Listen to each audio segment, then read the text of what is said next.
Hey guys, and welcome back to Sonic and the Secret Rings. We're heading to a new world today, the Skeleton Dome, and I went on a bit of a spiel about not being negative in the last part, and I guess in the previous part before that, but Skeleton Dome is by far my least favourite level in Sonic and the Secret Rings. I find the level design to be dull, I find the level aesthetics to be dull, I find the music to be lackluster, and the mission selection to be annoying. So, brace yourself, fam, this is going to be a tricky one to get through. Yep, this is the time where you've got to practice what you preach. How can you critique it constructively, Tom? I like the fact that it's ash falling instead of snow. The fact that we meet King Solomon here is pretty cool. You know, we get to talk about the 40 Thieves and whatnot, and I like the use of the dinosaur bones and whatnot. You know, the fact that we had dinosaurs earlier gives it a little bit of continuity, even if these are all technically separate stories in the 1001 Arabian Nights. So there you go, Flame. I can practice what I preach. Now, the way the ash is falling around here actually reminds me of that one area from Hoenn, you know, where they've got the soot collecting areas. Yes, yeah. It's just like, as you mentioned it, it's like, where have I seen this before? Oh yeah. And then there's also the bone aesthetics, which is one of the things that I'm surprised there aren't more levels that use this kind of thing. Like, the only one that's coming to my mind is Skullman Stage from Mega Man 4. Yeah, I like that one. Good boss, good music, good level design. And that also shows up in the Game Boy version of Mega Man 3, because in them ones they sort of do half and half with the game before and the current one for some reason. And it's pretty cool there as well. Oh, we're taking the top route, lads. If you've played pretty much any 2D Sonic before, you'll know top route, hardest to get on and hardest to stay on, but usually the one with the most rewards. It's fine. Throughout the process of recording this, we saw every square inch of this entire world.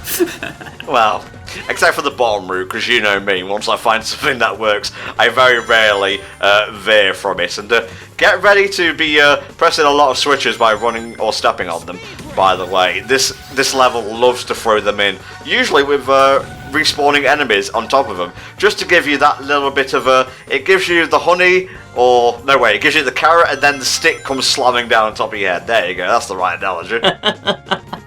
You got there in the end. But yeah, it is little things like that. They're the sort of things I see in games that on their own you think, like, it's not great, but it's not a deal breaker. But when they show up at the persistence they do, it's like all these little irritations just add up.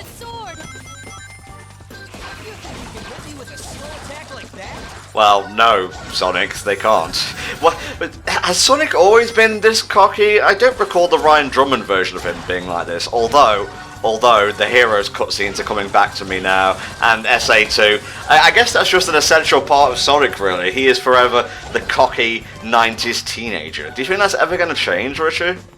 I don't know, because I think with the whole Boom phase, I think they made him even cockier in that, from what I remember and can tell of it. I don't think it ever will change dramatically, but I do much prefer the level of cockiness that they went with in Unleashed Black Knight, period. Because that was just the right level. I think they also went a little bit too far on the cocky in Lost World, which is why Sonic in that game was entirely unlikable. So, yeah. Yeah, sorry, I was just thinking back to the random Sonic and Tails drama when they decided to work with Eggman. Who thought that was a good idea, honestly? Like, I'm not opposed to, Sonic and Tails having a bit of a tiff, because they're like an old married couple anyway, but the way they did it was just so...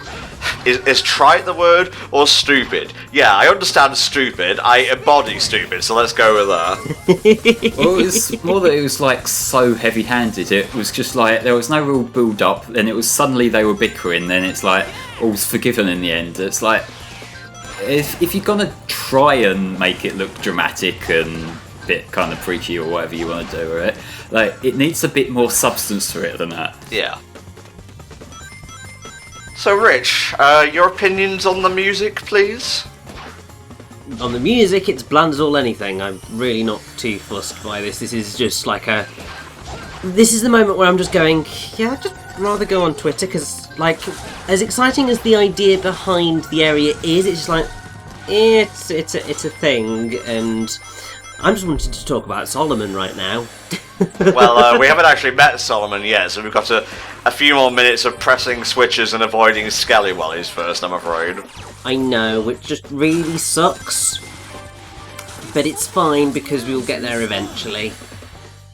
Oh god, there's a mission layer that involves hitting disappearing enemies, and yeah, they place them right next to these rails, which is fun. Absolutely, and once you're on a rail, you're not getting off that fucking rail. Yay!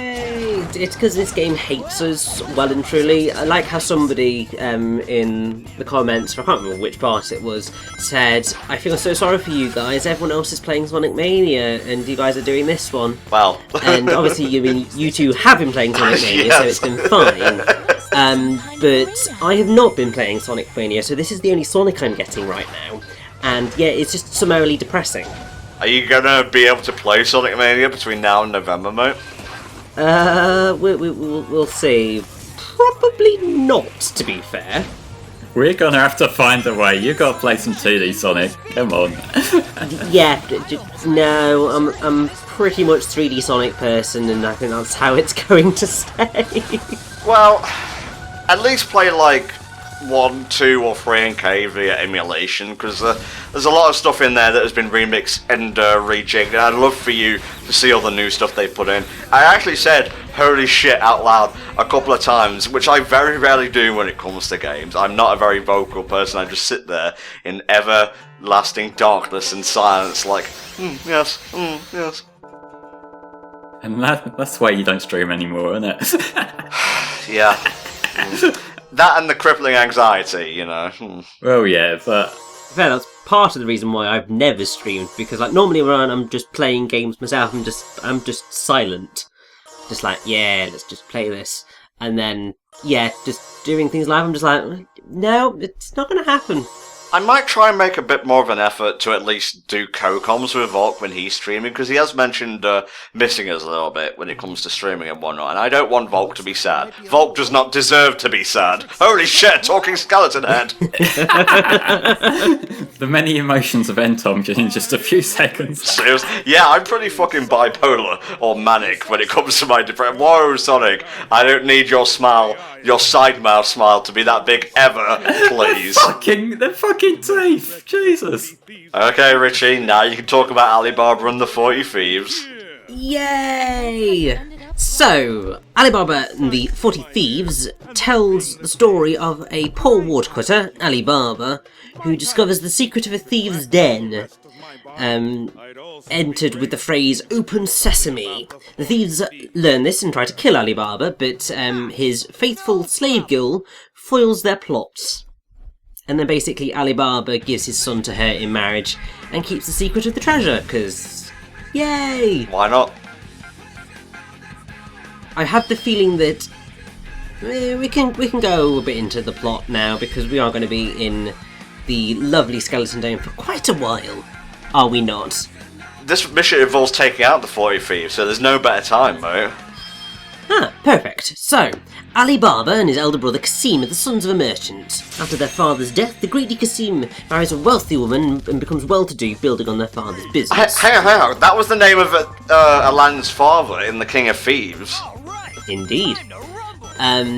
Alibaba marries a poor woman and settles into the trade of a woodcutter. One day, he's at work collecting and cutting firewood in the forest, and he happens to overhear a group of 40 thieves visiting their treasure store. The treasure is in a cave, the mouth of which is sealed by magic. It opens on the words "Open Sesame" and seals itself on the words "Close Sesame." Okay. When the thieves are gone, Alibaba enters the cave himself and discreetly takes a single bag of gold coins home. Alibaba and his wife borrow his sister-in-law's scales to weigh their new wealth. Unbeknownst to them, Kasim's wife puts a blob of wax in the scales to find out what Alibaba is using them for. As she's curious to know what kind of grain her impoverished brother-in-law needs to measure, to her shock, she finds a gold coin sticking to the scales and tells her husband. Under pressure from his brother, Alibaba is forced to reveal the secret of the cave. Kasim goes to the cave, taking a donkey with him to take as much treasure as possible. Of course. He enters it with the magic words, but in his greed and excitement over the treasure, he forgets the words to get out again. The thieves find him there and kill him. Nice. Yay! When his brother doesn't come back, Alibaba goes to the cave to look for him and finds his body quartered and with each piece displayed just inside the cave's entrance as a warning to anyone else who might enter. Jeez. Because lovely.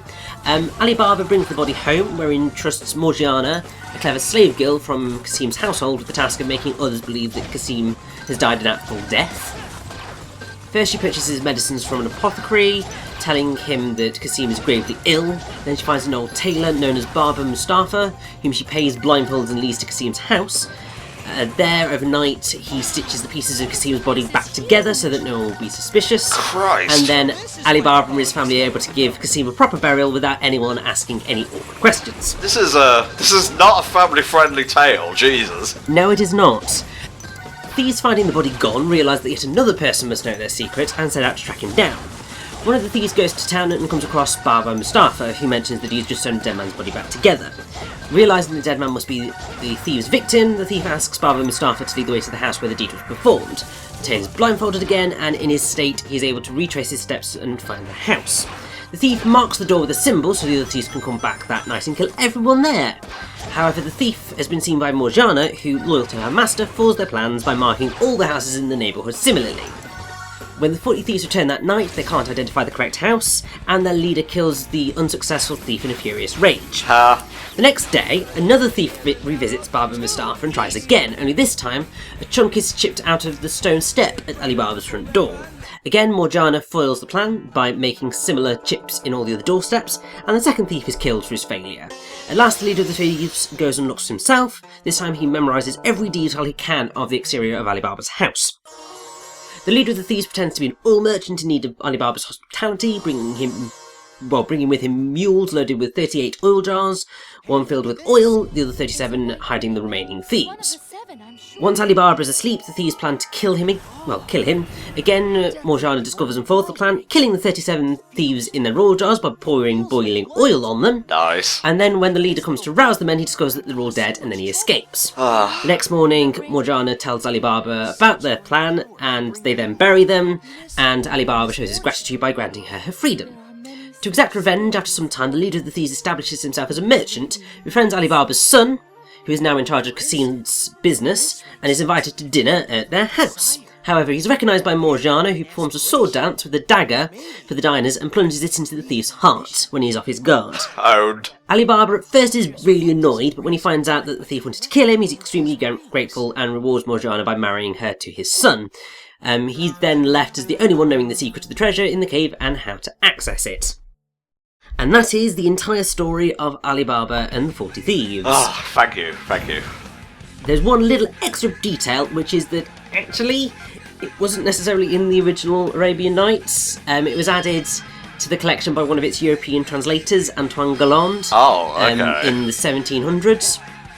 I mean, suggestions are that he heard it in an oral form from a storyteller in Aleppo, which is modern-day Syria.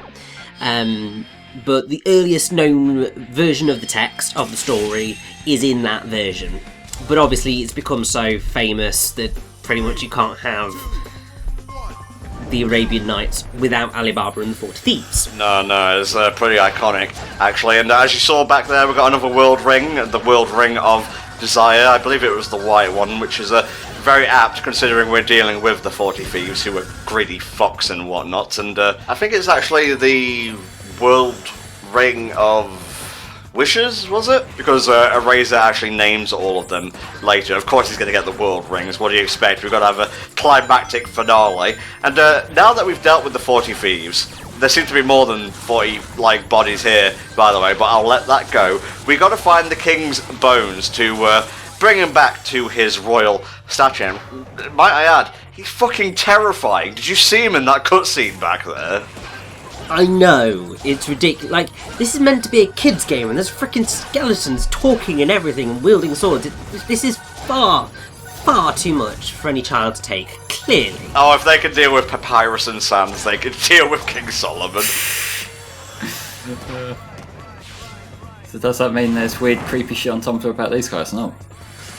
Probably not. These are the lesser known thieves, and to this day I do not know if you can outrun this hand or not, and believe me, Flame and I sat there long enough trying to. Oh my god.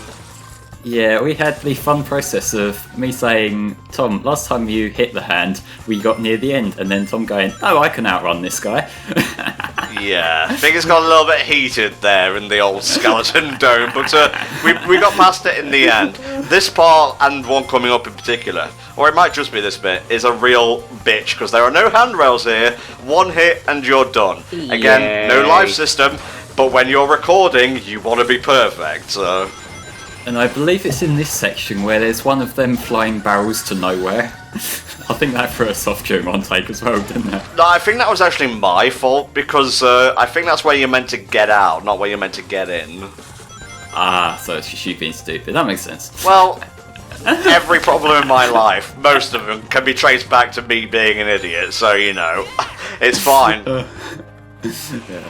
But I believe it's once you're at this point, as long as you've got plenty of rings, because there's a bit of a gauntlet after this gate, if I recall correctly, I think you're fine. But you had the speed break, thankfully, so it was just boot past it. Yeah, otherwise you got to practice your sliding skills, and I think there's like stuff like fire slide and stuff like that, which will really help getting past unscathed. So equip that if you have it, and it's all good. I think there's one more mission coming up, but it may be that the rest of the part is cutscenes. So strap in, lads. We're about to talk with King Solomon again. Don't hide behind the settee. Get out from behind there. Don't look that way. It's rude. And many such spirits were driven. Also, at least he's got a body now, because before he was just ahead of the game, you know?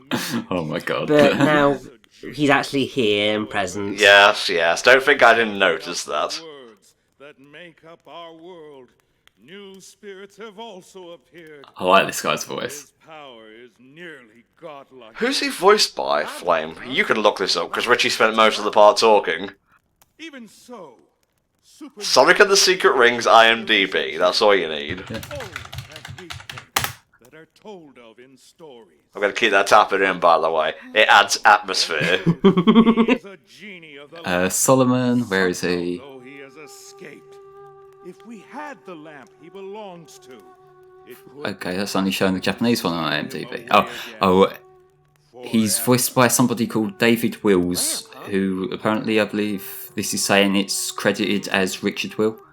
Huh. is one problem. Okay. See, what else has he done, if there's any information on it? I don't really care. We just learned that Eraser is a genie of the lamp, so that's a wee bit more important. No offense, Richard, or whatever your name is. I just like to get on with things once I get the relevant information. I see. Oh, he was also SBO in the Olympic Winter Games. That's his other credit, Sonic related, that I can find. Oh, okay. A great curse has been placed upon you. Can you back up a bit, please? You've got morning breath like you won't believe. Fate that awaits you. Hey, quit staring.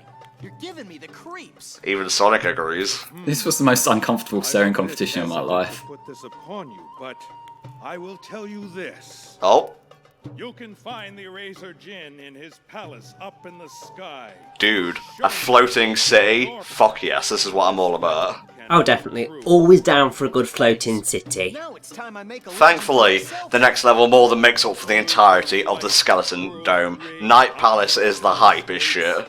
It is indeed. It's also much more interesting to look at in general, which is always a nicety after having grey the level. I sense death approaching. I guess he played Secret Rings as well. I mean, to be fair, that would be the response from pretty much everyone, I feel, entering the Skeleton Dome, just going, nope, I'd rather die than play this level. Alright, we got one last Rampage mission left, lads, so let's get it over and done with, and then we can head to the fun fucking part of the game. Yay! Well, since we're still in the Skeleton Dome, do you want me to do a little bit about Solomon himself? Because obviously he's very important. Well, we've got a couple of minutes left, so be brief, if you would, please.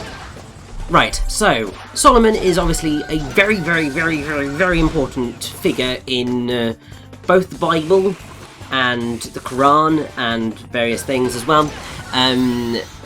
Basically, he was a fabulously wealthy and wise king of Israel and a son of David, and basically, you probably recognise him as, well, so the Hebrew Bible credits him as the builder of the first temple in Jerusalem. Okay.